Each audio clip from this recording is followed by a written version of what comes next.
Los objetivos de esta clase van a ser que ustedes, al finalizar la lectura tanto de la guía como la visualización de este material, puedan ser capaces de poder comprender qué es lo que se tiene que tener en cuenta para poder realizar la solicitud de un examen microbiológico, poder indicar las condiciones generales previas a la toma de la muestra, comprender lo que es la conservación y el traslado de las muestras microbiológicas hasta su procesamiento, poder describir las diferentes formas microbianas capaces de injuriar al hombre, bien, observándolas tanto macro como microscópicamente.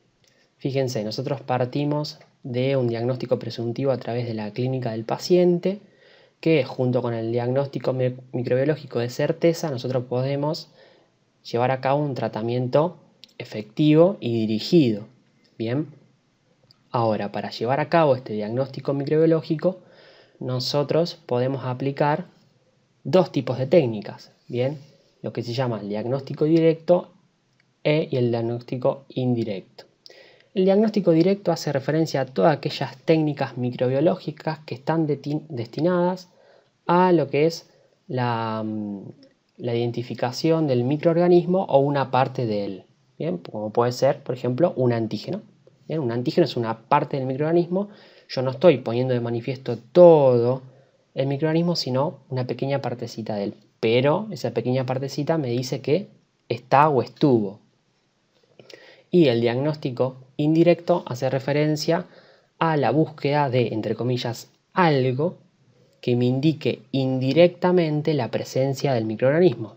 Ese algo son los anticuerpos. Bien, si ya más o menos manejan lo que es inmunidad, saben que los anticuerpos son moléculas que se generan en una respuesta inmune frente a un antígeno determinado. Entonces, si yo encuentro anticuerpos frente a tal antígeno, el anticuerpo me está diciendo que ese antígeno estuvo o posiblemente está. Bien, por eso es una forma indirecta de un diagnóstico microbiológico. Si ingresamos a lo que es el diagnóstico directo, vamos a ver que tomamos la muestra y la vamos a procesar. Ese procesamiento puede estar destinado a investigar al microorganismo en sí o bien una investigación molecular del microorganismo. Esta investigación molecular puede ser de tipo genómica, o sea, yo voy a estar investigando genes, o puede ser de tipo inmunológica si yo lo que hago es buscar antígenos. ¿Por qué se llama inmunológica? Porque como busco antígenos, yo necesito anticuerpos. Anticuerpos que se me peguen a este antígeno que yo quiero buscar. Por eso se llama inmunológica. Y si vamos a la investigación del microorganismo, vemos que podemos hacer una observación o podemos hacer un cultivo con la posterior identificación del microorganismo y la prueba de sensibilidad a antibióticos. Bien, lo que vamos a ver hoy es la observación del microorganismo, tanto macroscópica como microscópica. Bien, dentro de la observación microscópica la podemos realizar en fresco o por coloración. En fresco quiere decir visualizar la muestra sin ningún tipo de coloración. Bien, entonces empecemos por hablar un poquito sobre las muestras microbiológicas. Si nosotros tenemos, volviendo a este esquemita, si nosotros estamos frente a un paciente que nos relata la clínica y nosotros tenemos un diagnóstico presuntivo que es de tipo infeccioso, nosotros debemos tomar la muestra, bien, para poder investigar ese microorganismo. Entonces empecemos hablando de lo que es una muestra. No hay una bibliografía universal que todas definan lo mismo, es decir, no hay un concepto universal aceptado por todo el mundo de lo que es una muestra, pero básicamente se podría definir como una sustancia, un fluido biológico o un tejido que es genuino o es fidedigno del sitio de donde está ocurriendo la infección. Porque si yo quiero poner de manifiesto, o sea, si yo quiero hacer un diagnóstico microbiológico, necesito una muestra que esté o me represente el sitio de infección. Un ejemplo, si yo tengo una infección a nivel del parénquima pulmonar, una muestra genuina de ese sitio tiene que ser algún líquido, algún fluido biológico o algún tejido que provenga del aparato respiratorio, bien, del parénquima pulmonar. Y otro concepto que acompaña a la palabra muestra es representativa. Bien, entonces se habla de lo que son las muestras representativas. A grandes rasgos, que sea representativa una muestra, me está diciendo que realmente es fidedigna de ese sitio, o sea que me representa el sitio donde está ocurriendo la infección. Y aplicando el ejemplo que di recién, por ejemplo, un esputo es una muestra representativa porque claramente proviene de las vías aéreas donde posiblemente esté ocurriendo la infección. Entonces, en base al concepto de muestras y muestras representativas, debemos conocer algunos ítems importantes que tenemos que tener en cuenta a la hora de la recolección de las muestras. El material de la muestra tiene que ser del sitio real de la infección. Y esto es lo que estuvimos hablando hasta recién. Si está ocurriendo a nivel del pulmón la infección, tiene que ser una muestra proveniente de las vías aéreas inferiores. Además de eso, debemos respetar al pie de la letra lo que es la preparación previa y el procedimiento para cada muestra. No es lo mismo tomar una muestra del aparato respiratorio que tomar, por ejemplo, una muestra de orina. Ambas dos van a tener una preparación previa y un procedimiento determinado. La preparación previa y el procedimiento debemos conocerlo al pie de la letra para evitar fallos en la preparación y en el procedimiento que puedan dar resultados negativos a la hora del diagnóstico microbiológico. Además, debemos establecer el momento oportuno para la recolección de la muestra biológica. ¿Qué quiere decir el momento oportuno? Un ejemplo es la muestra de orina. Cuando nosotros queremos detectar microorganismos en la orina, porque nosotros tenemos un diagnóstico presuntivo de una infección del aparato urinario, lo que hacemos es le indicamos al paciente la preparación, etc., y le pedimos que recoja la orina de la mañana descartando el primer chorro. Bien, tome el chorro medio y descarte el último chorro miccional. En este caso, el momento oportuno es la primera orina de la mañana. ¿Por qué? Porque se sobreentiende que durante la noche uno está durmiendo y por término medio una persona duerme entre 7 y 9 horas. Claramente, si durante la noche no se levantó al baño a orinar, la orina en la vejiga permanece durante ese tiempo, o sea, durante unas 6, 7 u 8 horas. Y es un tiempo prudencial y es importante para la replicación del microorganismo, bien, para darle tiempo. Por ejemplo, si nosotros tomamos una muestra de orina a la hora de haber orinado, posiblemente no encontremos o encontremos muy baja cantidad, bien, porque el hecho de orinar de la micción genera un fenómeno mecánico de barrido de las bacterias, bien, y una eliminación. Entonces, si yo genero o le pido al paciente que genere una continencia de 5 o 6 horas, es decir, que se aguante 5 o 6 horas, yo en esas 5 o 6 horas logro que las bacterias, en este caso, se repliquen y me facilita el proceso de hallarlas en lo que son los estudios microbiológicos. Además de eso, tiene que tener una cantidad suficiente de muestra biológica. Y ojo con este concepto. Cantidad suficiente no es mucha cantidad, no es sinónimo de mucha cantidad. Un ejemplo de ello es los frascos con orina, ¿bien? Siguiendo el ejemplo. Muchas veces se envían frascos llenos hasta rebalsar de orina y lo único que hace es entorpecer las maniobras y los procedimientos, ¿bien? Porque muchas veces se derrama, se vuelca, son fluidos biológicos que contienen microorganismos y no es para nada higiénico. Tampoco colocar 1 o 2 gotas de orina. Entonces, cantidad suficiente es aquella necesaria para poder ejecutar las pruebas que nosotros vamos a llevar a cabo, ¿bien? Debemos usar dispositivos adecuados tanto para recolectar la muestra, transportarla y también conservarla, ¿bien? Estos 3 procesos que están dentro de lo que es la muestra, en lo que es el proceso de la muestra, son importantísimos, ¿bien? Recolectar, conservar y transportar la muestra. Esos tienen que manejarlo al pie de la letra también. Debemos tomar la muestra antes de la administración de antimicrobianos, y obviamente si el paciente está tomando antimicrobianos, y si no podemos hacer eso, debemos aclarar en la solicitud. ¿Qué pasa?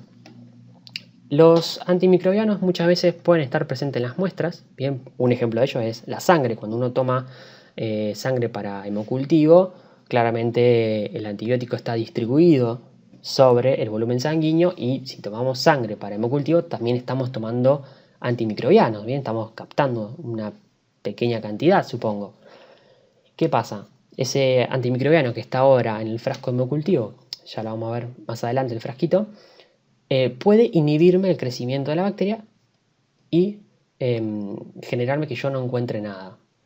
Por eso debemos tomarla antes de la administración del antimicrobiano. Si por ejemplo la dosis de antimicrobianos, o de antibióticos, es cada 12 horas y el paciente lo toma, por ejemplo, a las 11 de la mañana y a las 11 de la noche, le vamos a decir al paciente que tome la dosis de las 11 de la noche y que tome la muestra más o menos a las 10:30 de la mañana, 10:40, justo antes de la dosis siguiente. ¿Para qué? Para de esta manera generar que la curva, bien, de concentración plasmática del antibiótico esté en lo que es su valle, bien, o sea, en su concentración mínima. Luego la dosis va a generar una elevación de la concentración, generando un pico. Y además debemos aclarar, esto es importantísimo, por eso está subrayado, debemos aclarar si el paciente está tomando antimicrobianos, porque muchas veces a la muestra durante la conservación se le pueden agregar resinas de intercambio que lo que hacen es captan el antimicrobiano impidiendo su acción. No captan todo, pero una gran parte sí. Además de esto, que está acá en el último ítem, pero en realidad no es por eso menos importante, es que tiene que la muestra enviarse de forma rotulada y enviarse con la solicitud. ¿Qué quiere decir rotulada? Que tenga que tener todos los datos necesarios, bien, los datos de filiación, diagnóstico presuntivo y eso, junto con la solicitud, que acá, obviamente, en la solicitud uno coloca los datos personales, bien, nombre, apellido, DNI, si el paciente está internado o no, es una información muy, pero muy valiosa, y si está internado, ¿hace cuánto está internado? Bien, porque en base a eso nosotros podemos orientarnos hacia la búsqueda de un microorganismo intrahospitalario o no, que por lo general tienen patrones de resistencia diferentes, etc.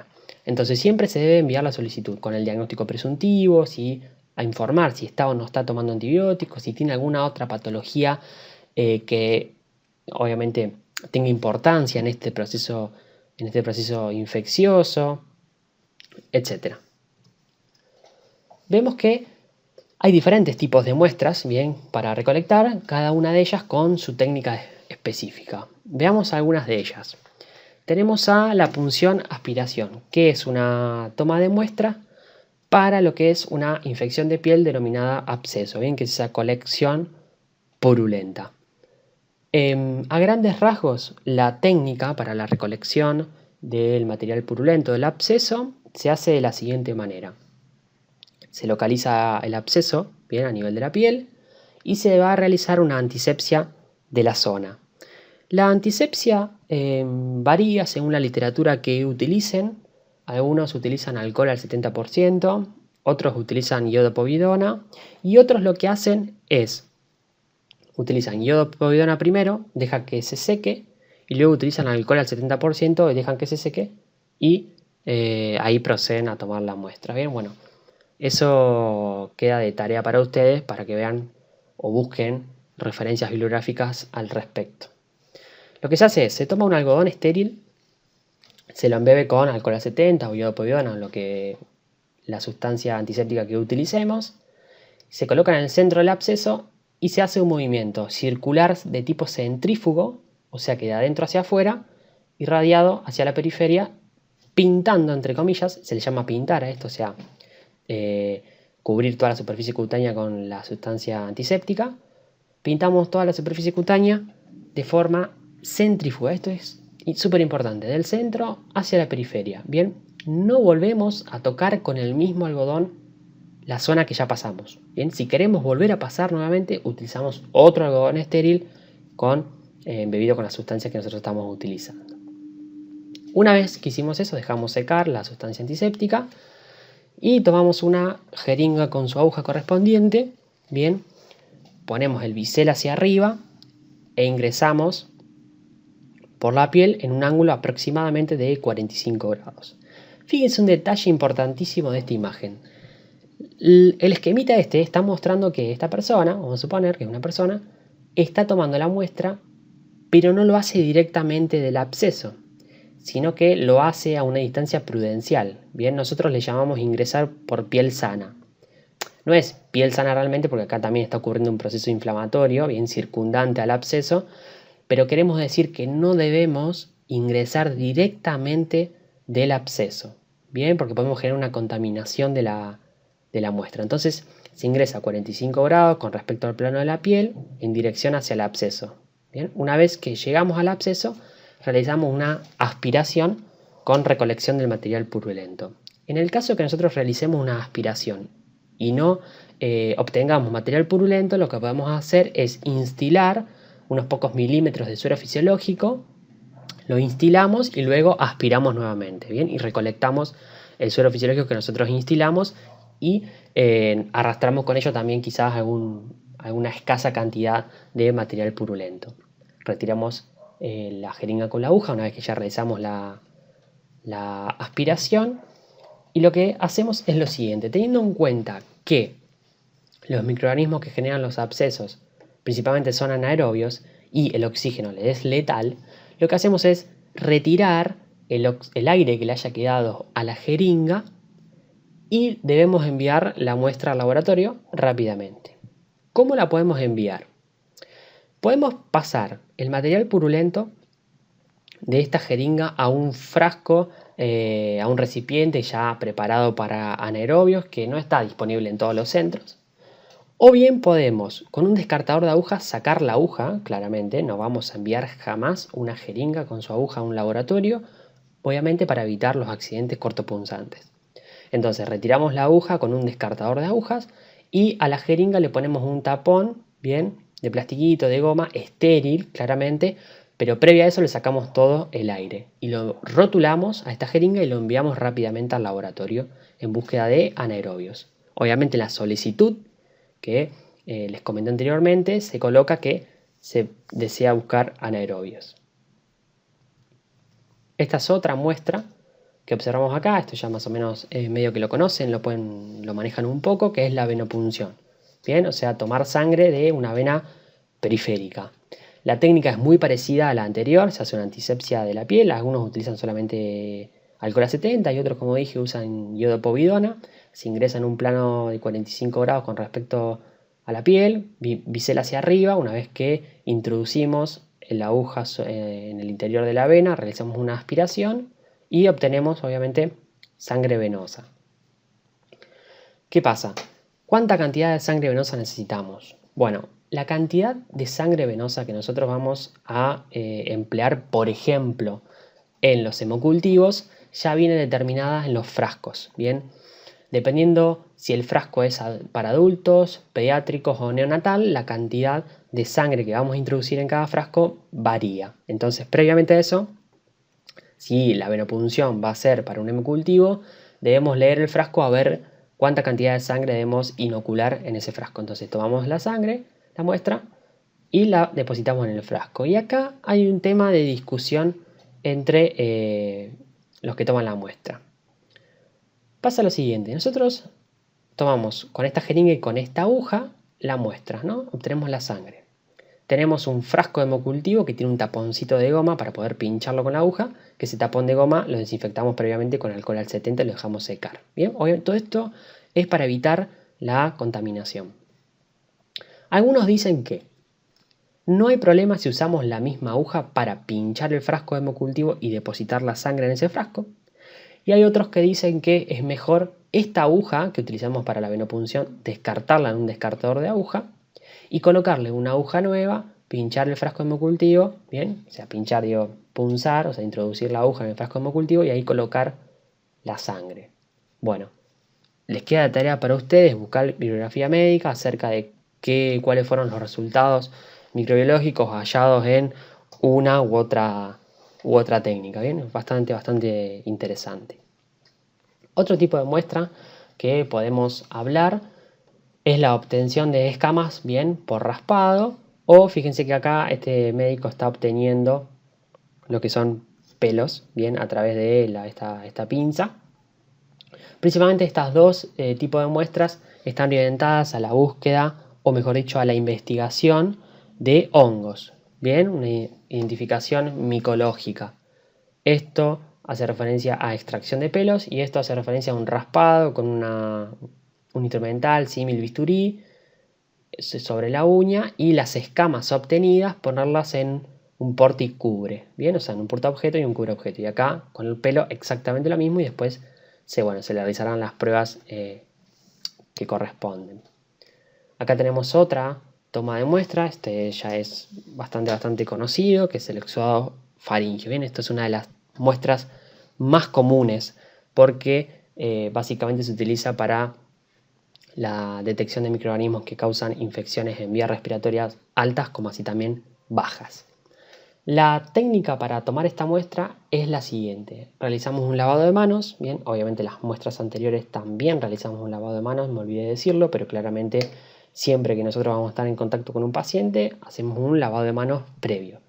Nos colocamos los guantes, tomamos un bajalengua estéril, tomamos un hisopo, bien, que también está estéril este hisopo y tiene su medio de transporte específico.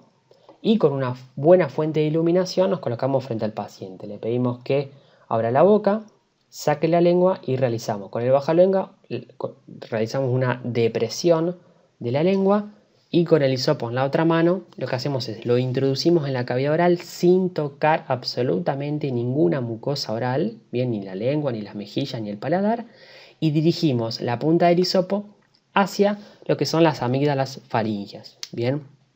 Un breve repaso anatómico, sabemos que las amígdalas faringeas son tejido linfoide, es un cúmulo de tejido linfoide que se ubica en el istmo de las fauces, entre el pilar anterior, también llamado palatogloso, y el pilar posterior, también llamado palatofaringio. Entonces lo que hacemos es, tomamos al hisopo con la punta, llegamos hasta la amígdala faríngea de un lado, claramente sin tocar nada, solamente la amígdala faríngea vamos a tocar, y cuando estamos en la amígdala faríngea nos apoyamos sobre ella y hacemos una rotación de 360 grados sobre el mismo eje del hisopo, ¿bien? Como si lo agarran entre los dos dedos y lo empiezan a rotar. Eso es rápido. Pasamos a la amígdala faríngea contralateral y hacemos lo mismo, una rotación de 360 grados y retiramos el hisopo con el cuidado de no tocar tampoco ninguna estructura de la mucosa oral. ¿Por qué hay que tener este cuidado? Porque claramente en la boca hay muchísimos microorganismos comensales, ¿bien? Entonces, si nosotros tocamos la punta del hisopo con cualquiera de estas estructuras mucosas, posiblemente pueda generarse una contaminación. Una vez que retiramos el hisopo, retiramos el bajalenguas también y colocamos el hisopo en un medio de transporte, lo rotulamos y lo enviamos al laboratorio. Cuando ustedes se descargan el PowerPoint del campus virtual de comunidades, van a ver que hay un link que los lleva a un video donde les explica o donde les muestra cómo es la toma de muestra tanto del exudado faríngeo como así también del exudado nasofaríngeo, ¿bien? Que ahí ya la toma de muestra es a nivel de la nasofaringe, que claramente hoy está en boca de todos porque es la toma de muestra para la investigación del coronavirus, el exudado nasofaríngeo claramente. Otro tipo de muestras es la punción lumbar, sin entrar en tanto detalles. Fíjense que se pinta el dorso del paciente, acá con iodopovidona, se ubica a través de la palpación el límite entre L3 y L4, o sea, entre la lumbar 3 y la lumbar 4, se coloca un poquito de anestesia en esa región, lidocaína principalmente, se hace una pequeña incisión con un bisturí y luego se introduce una aguja especial que tiene como una guía interna, bien, como si fuese un taponcito esa guía interna, que le da firmeza y además lo tapa. Cuando llegamos al espacio subdural, bien, que por donde estaría circulando el líquido cefalorraquídeo, bien, el espacio subaracnoideo, lo que hacemos es retiramos la guía central y nos queda esta aguja acá, por donde, por diferencia de presión, el líquido cefalorraquídeo va a empezar a caer a este frasco. Este frasco está estéril, 100%, y tiene un tapón a rosca. Bien, un tapón a rosca para evitar ningún derrame, ninguna pérdida, porque la cantidad recogida por los frascos es bastante poca, bien, no necesitamos sacarle todo el líquido cefalorraquídeo al paciente. Solamente con unos pequeños mililitros en el frasco alcanza. Ahora, la cantidad de frascos mínimos necesarios son 3. Bien, o sea, necesitamos recolectar 3 frascos con unos pocos milímetros de líquido cefalorraquídeo cada frasco. Y luego, obviamente, se rotula y se envía al laboratorio de microbiología de forma urgente. En lo que respecta a la conservación y al transporte de la muestra, que también es importantísimo, vamos a ver que siempre debemos pregonar que la muestra se tiene que enviar lo más rápido posible al laboratorio. Bien, a ver, lo ideal, ¿qué sería? Lo ideal sería tomar la muestra y procesarla al pie del paciente. A ver, si el paciente se puede movilizar y todo, lo mejor es que vaya al laboratorio y en el laboratorio le toman la muestra y la procesan ahí rápido. ¿Por qué, a ver, esto de la rapidez? Porque tiene que ver con la viabilidad del microorganismo. Cuanto más tiempo pase de tomada la muestra, claramente la viabilidad del microorganismo empieza a caer. Bien, o sea, las posibilidades de poder encontrarlo con vida o de poder hallarlo se reducen a medida que el tiempo pasa. Claramente porque nosotros lo estamos sacando al microorganismo de su ambiente perfecto para su crecimiento. Está bien que con el transporte, con la conservación, lo que hacemos es tratar de evitar que el microorganismo pierda su viabilidad, etc. Pero bueno, muchas veces eso no se logra al 100%. Entonces lo mejor es enviárselo más rápido. E incluso algunas muestras, como por ejemplo una muestra de un chancro bien de sifilítico, para poder investigar Treponema pallidum a través del campo oscuro, el procesamiento de la muestra tiene que ser rápido, bien, porque a medida que va pasando el tiempo, de minutos a 1 o 2 horas, el Treponema pallidum ya no se mueve, ya no se moviliza, y eso es algo característico en el diagnóstico de tal infección. Además de enviar lo más rápido posible y de tomar todos los recaudos necesarios para cada muestra en particular, debemos conservarla de forma adecuada, ¿bien? O sea, cada tipo de muestra tiene su conservación determinada. Si nosotros no conocemos, bien, de manera exacta cuál tiene que ser la conservación para cada muestra, es prudente consultar previamente con el laboratorio de microbiología y obviamente se les aconsejará acerca de qué tipo de muestra es la que van a recolectar, bueno, qué tipo de transporte es la que tienen que utilizar. Debemos enviar la muestra al laboratorio en un contenedor estéril, claramente para evitar la contaminación, y sin conservantes. A ver, ¿qué hacen los conservantes? Básicamente conservan, ¿no? Valga la redundancia. Básicamente lo que hacen es mantener la viabilidad o tratar de mantener la viabilidad del germen.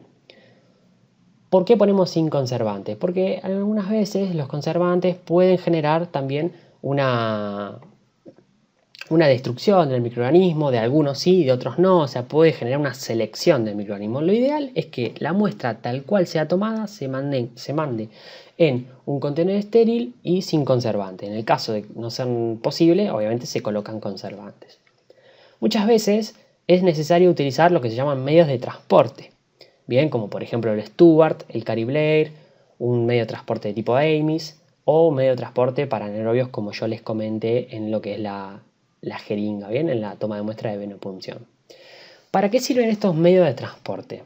Estos medios de transporte básicamente son contenedores que tienen una o varias sustancias, tapones, sustancias que también taponan el pH, bien, modificándolo, tienen algunos nutrientes, tienen un agar que lo solidifica muchas veces, bien, y todo eso tiene como finalidad, bien, evitar la desecación, la acción de tóxicos y la multiplicación de otras bacterias o de otros microorganismos. O sea, básicamente la finalidad del medio de transporte, ¿qué es?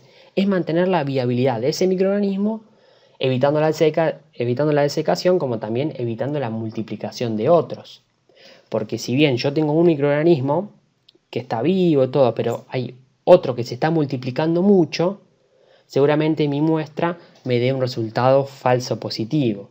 Es decir, yo estoy viendo microorganismos, pero no es el que realmente quería ver. El que estoy viendo es el que se multiplicó a causa de un medio de transporte deficiente. Acá vemos un medio de transporte de tipo Stuart. La diferencia, esto no lo nombré, los medios de transporte de tipo Stuart y Amis son muy parecidos. Se utilizan para lo que son los exudados, bien, o los cepillados. Y básicamente tienen un componente solidificado, que es un agar, ¿bien? Como si fuese una gelatina, que contiene nutrientes, sustancias, etc. y tapones, ¿bien? Lo que tiene el IMIS es que tiene otros tapones para el pH diferentes del Stuart, ¿bien? Que lo hacen un poquito más, se podría decir, selectivo y útil para algunos microorganismos, ¿bien? Y el Cariblair es un medio de transporte para las muestras de tipo heces, ¿bien? Para la materia fecal. Entonces en esta imagen vemos un medio de transporte tipo Stuart con un hisopo en su interior que podríamos presumir que este hisopo contiene una muestra de tipo exudado faríngeo. Bien, fíjense que acá está la sustancia solidificada, que es ese agar, que le mantiene la humedad, y con las sustancias de tipo tapones mantienen un pH ideal, todo para que el microorganismo que está en ese hisopo se mantenga así y no se muera, pero tampoco se replique demasiado. Acá tenemos un frasco de hemocultivo. Sin entrar en tanto detalles, porque lo que respecta a hemocultivos tiene un laboratorio, o sea que es un tema bastante importante, yo les voy a comentar dos cositas de esto. El hemocultivo básicamente que es cultivar la sangre y ver qué microorganismo creció allí y bueno, y en base a la presunción diagnóstica y a la clínica todo, poder llegar a un diagnóstico certero. Vamos a ver que los frascos de hemocultivos presentan un líquido que es un medio de cultivo líquido, ¿bien? Tiene todos los nutrientes, todos los tapones fisiológicos, todo lo necesario para que el microorganismo crezca acá. Entonces lo que nosotros tenemos que hacer es tomar la muestra por venopunción y depositar la sangre en el frasco. Bien, hacemos la punción del tapón de goma previamente desinfectado, hacemos la punción y colocamos la cantidad de sangre necesaria que nos dice el frasco.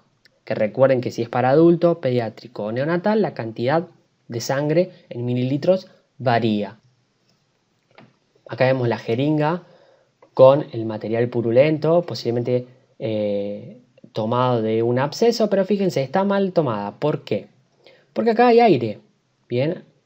Y el aire, que contiene oxígeno, le es letal a los anaerobios. Entonces, esto no puede ser enviado así. Lo que se tiene que hacer es quitarle todo el aire, bien, previo a la colocación de este taponcito de plástico, bien, este capuchón, previo a la colocación de esto, lo que se hace es, se retira todo el aire. Y ahí sí se coloca este capuchón o taponcito estéril. Y se envía así al laboratorio, obviamente rotulado. Recuerden que jamás se debe enviar con la aguja para evitar accidentes cortopunzantes. Y este es un frasco estéril, bien, que contiene líquido cefalorraquídeo que fue enviado al laboratorio para la búsqueda de microorganismos. También lo tienen más adelante en otro laboratorio. Y este es un contenedor con un recolector de orina, con una muestra, bien, que es de orina. También hay un laboratorio en el área de defensa sobre infecciones urinarias y ahí se indica la toma de muestra, cómo se hace el procedimiento, la preparación previa, etcétera, etcétera. Bien, no vamos a entrar en muchos detalles. Claramente acá faltaría, si esto se va a ser enviado, faltaría una bolsita, bien, para evitar derrames y todo eso. Y esto es lo que yo les comenté sobre la toma de muestra de las escamas por raspado. Bien, lo que se hace es se raspa entonces y las escamas se colocan entre un porta y un cobreobjetos y se observa. Ok, ¿qué hacemos nosotros en el laboratorio microbiológico, bien, en el laboratorio de microbiología, para poder realizar el diagnóstico etiológico una vez que nos llegó la muestra? Bien, llegamos entonces a este mapita conceptual y lo que nos vamos a centrar hoy es en esto. Tomamos la muestra y le vamos a hacer una observación del microorganismo. Bien, una observación macroscópica o una observación microscópica. Fíjense, observación directa. Tenemos la macroscópica, que claramente va a ser al ojo desnudo, sin ningún artefacto, principalmente para los parásitos. Y también podemos realizar una microscopía, o sea, una observación microscópica, utilizando obviamente un microscopio. El microscopio puede ser electrónico o puede ser óptico. El microscopio electrónico no se utiliza para diagnóstico microbiológico, sí se utiliza para fines de investigación. Lo que nosotros utilizamos es el microscopio óptico, que tiene un poder de resolución bastante limitado. Por ejemplo, virus no se pueden observar de forma directa. Bien, al virus no se puede observar. Sí se pueden observar Se puede observar de forma indirecta el virus por algunos cambios celulares, pero de forma directa no. La observación microscópica puede ser en fresco o por coloración. La observación microscópica en fresco quiere decir que una vez que nosotros colocamos la muestra en un portacubre, se lo observa así como está. Bien, no se genera ningún tipo de coloración. Se pueden utilizar algunas sustancias colorantes, pero ya vamos a ver en qué casos y que no constituyen estrictamente una coloración. Y por coloración, claramente nosotros llevamos a cabo técnica de coloración para generar que el microorganismo se coloree y el fondo se coloree de otro color, generando un contraste de colores, permitiendo la visualización del microorganismo fácilmente. En fresco puede ser de dos tipos, en campo brillante o en campo oscuro, dependiendo si utilizamos luz polarizada, bien, en lo que es campo oscuro, bien, o sea, es un aparatito que se le agrega a lo que es el microscopio, o bien utilizamos la luz normal, bien, y se denomina campo brillante. Tenemos la técnica en gota pendiente o entre portacubre. Bueno, todo esto que yo les nombré a grandes rasgos lo tienen bien detallado en la guía de este laboratorio y lo tienen que leer, y les sugiero que cualquier duda que les surja de esto la realicen en el foro de comunidades. Si vamos a la observación macroscópica, recuerden que es al ojo desnudo, es decir, sin ningún microscopio. Entonces vamos a poder observar aquellos microorganismos que tienen un tamaño mayor al poder de resolución del ojo humano. Y ahí encontramos a lo que son los parásitos. A grandes rasgos, parásitos se define a todo ser vivo que requiere de otro ser vivo para su supervivencia y su reproducción. A ver, dependiendo la relación que se establezca entre el huésped y el microorganismo, bueno, van a ser diferentes tipos de relaciones parasitarias, bien, de tipo simbiótica, tipo comensal, bueno, etcétera, etcétera. Los parásitos se pueden dividir, bien, en dos grandes grupos, en los que son los metazoarios y en los que son los artrópodos, bien. Y los metazoarios encontramos a los protozoarios y a los helmintos. Los protozoarios son parásitos unicelulares y los helmintos son parásitos multicelulares, bien. Y los artrópodos, por lo general, son vectores de enfermedades, bien. A veces no, a veces producen enfermedades por sí mismos y otras veces son vectores de enfermedades.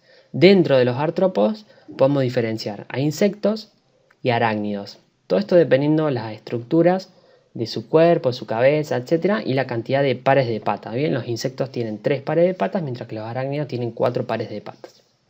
En este caso observamos macroscópicamente a este parásito llamado Taenia. Bien, es un helminto del tipo de los platelmintos o gusanos planos. Bien, también se le llama la lombriz solitaria.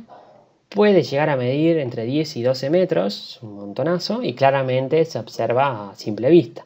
Si nosotros observamos esto, casi que hacemos un diagnóstico microbiológico. Por eso la observación macroscópica forma parte del diagnóstico microbiológico.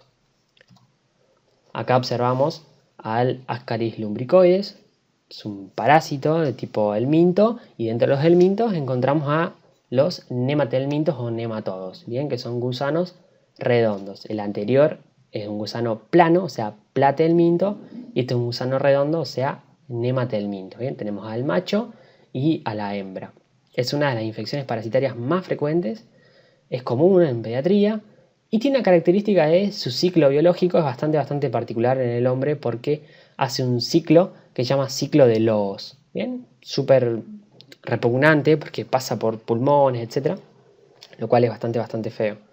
Claramente todo esto lo van a ampliar en los laboratorios que siguen. Yo simplemente les quiero mostrar que la observación macroscópica en algunos casos puede ser diagnóstica, porque si yo observo esto en base a las características del tamaño y de la cola, etcétera, de la coloración también, ya puedo hacer un diagnóstico. Acá encontramos un artrópodo del tipo de los insectos, bien, que es el Aedes aegypti, ya muchos lo deben conocer por noticiero, porque lo leyeron en algún lado, que es el vector de lo que es el dengue. Bien, vemos que es un parásito porque claramente la mosquita hembra, cuando tiene huevos, requiere sangre humana. Entonces, nosotros le servimos de hospedador para este microorganismo, se podría decir, a este artrópodo. Y en eso deposita. Y acá encontramos a otro artrópodo, bien, que es el Trinatoma infestas, que es un vector biológico de un parásito causante de la enfermedad de Chagas-Massa, que es el Trypanosoma cruzi. Bien, esta es la famosa vinchuca. Todo esto, fíjense que lo van a poder ampliar con la información que está en la guía correspondiente al laboratorio 2. Si pasamos a la observación en fresco, ya entrando a la observación microscópica, bien, todo lo anterior fue macroscópica. Bueno, pasando a la observación microscópica, llegamos a la observación en fresco, bien, que recuerden que estaba en fresco y por coloración. Bueno, en fresco vamos a ver que en el caso de la observación en fresco de infecciones bacterianas, o sea, cuando la infección está producida por bacterias y la muestra presumiblemente tenga bacterias, vamos a ver que no nos brinda mucha información el fresco. O sea que no es muy útil. Ahora, sí es muy útil, bien, en el caso de que exista una infección por Treponema pallidum, bien, agente etiológico de la sífilis, que en ese caso se va a observar en el campo oscuro. O bien, la observación en fresco de las muestras, cuando hay una infección bacteriana, sirve para la detección de leucocitos y así poder determinar si hay o no respuesta inflamatoria. Pero para el diagnóstico de infección bacteriana, la observación en fresco no es muy útil. Fíjense, acá tenemos una imagen de un fresco de una orina donde se observan bacilos en esta muestra. Ahora, yo les pregunto, ¿ustedes me pueden decir si este bacilo es gram positivo o gram negativo?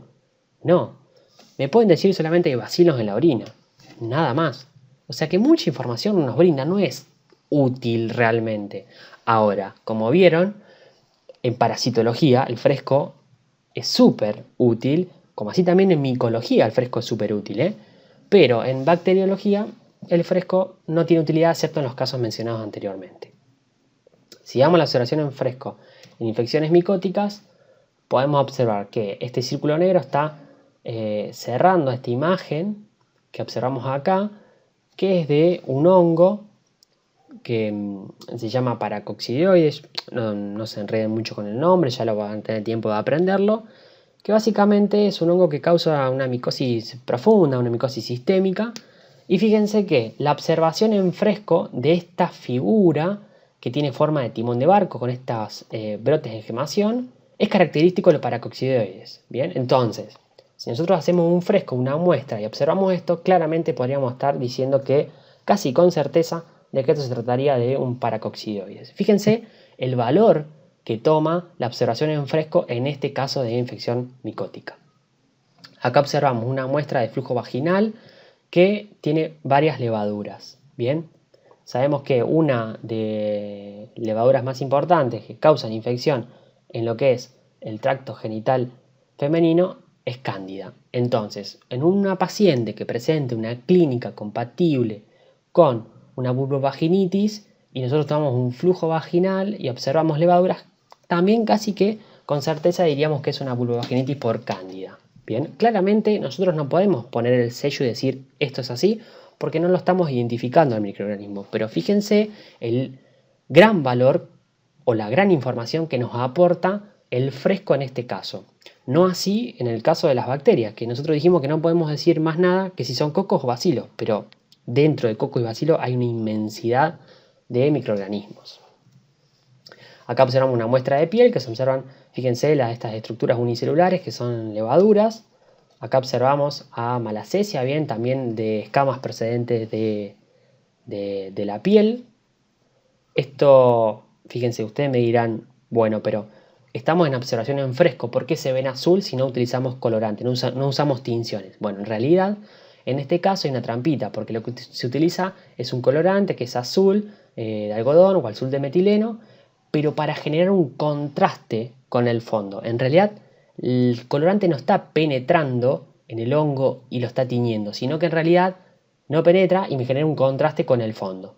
Bien, porque si no pusiese contraste, no lo podría observar de forma adecuada. Acá lo mismo, bien, observamos hifas de una infección micótica. Fíjense, esta hifa naciendo casi en 90 grados con respecto a esta otra. Todo esto te aporta mucha información al diagnóstico microbiológico. Acá observamos que con esta técnica de tinta china podemos resaltar la cápsula de este hongo que es el Cryptococcus. Bien, no sabemos qué especie es, pero sabemos que posiblemente sea un Cryptococcus. O sea, fíjense la información importantísima que tiene. Y acá lo mismo. Nosotros estamos hablando en fresco, en donde no se utilizan colorantes. Y ustedes dirán, bueno, pero acá yo estoy utilizando tinta china.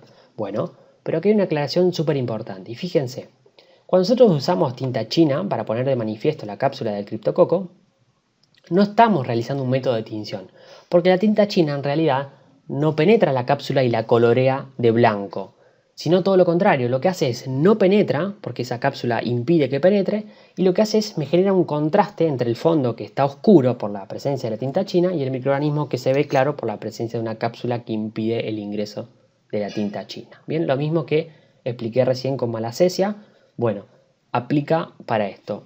O sea, no confundir que la tinta china es una coloración porque en realidad no es una coloración. Y vamos a las observaciones en fresco de infecciones parasitarias, que también aportan muchísima información. Fíjense, en esta micrografía nosotros podemos observar un paquete de huevos de Diphylidium caninum, bien, también se llama lo que es la tenia del perro. Esto es un parásito, bien, un platelminto, que en algunos casos nosotros podemos ser un hospedador intermedio y generarnos una infección gastrointestinal a nosotros, bien. Esta disposición de los paquetes de huevos es bastante característica. O sea, ya observando esto al fresco, nos brinda muchísima información.